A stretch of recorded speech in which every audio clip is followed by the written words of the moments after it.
राघवपुर के जंगल में एक टुनटुनी चिड़िया आम के पेड़ पर अपना घर बनाकर रहा करती थी। हर दिन टुनटुनी चिड़िया सेठ चंदूलाल के घर काम करती थी और अपने घर आकर रोजीना सोया करती थी। एक दिन सुबह हुआ तो चिड़िया अपने घर के सामने बैठी थी। तभी उसके घर में कुछ गिरने का आवाज आया।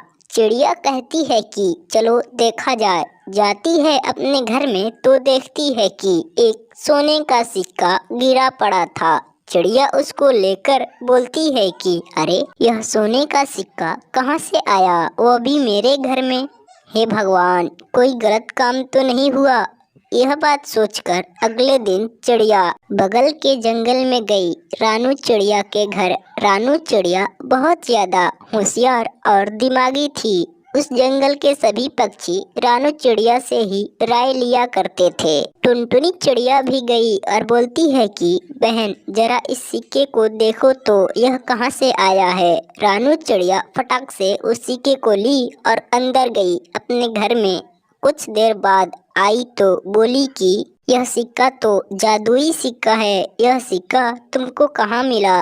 टुनटुनी चिड़िया बोली कि ये मेरे घर में धड़ाम से गिरा था, इसीलिए मैं तुम्हारे पास लाई। फिर ये दोनों पक्षी चिड़िया के घर के तरफ चल पड़े जांच करने के लिए। कुछ ही देर बाद चिड़िया के घर पहुँचे तो देखे कि एक और सोने का ईंट गिरा है। चिड़िया उस ईंट को देखते ही फटाक से उठाई। रानू चिड़िया समझ गई कि यह कोई मामूली घर नहीं, जादुई घर है। फिर बोलती है कि टुनटुनी चिड़िया मैं अपने घर जा रही हूँ, मेरा सामान छूट गया है। रानू चिड़िया इतना कहकर फटाफट चल पड़ी। रानू चिड़िया पूरे रास्ते में यही बात सोच रही थी कि कुछ न कुछ उस घर में तो है, इसीलिए उस घर से सोने का सिक्का या सोने का ईंट निकल रहा है। चिड़िया तो झूठ बोलकर अपने घर चली आई। अगले दिन जब सुबह हुआ तो मीनू चिड़िया एक पेड़ पर बैठकर यही बातें सोच रही थी कि क्या कुछ है उस घर में, तभी सोने का सिक्का मिल रहा है।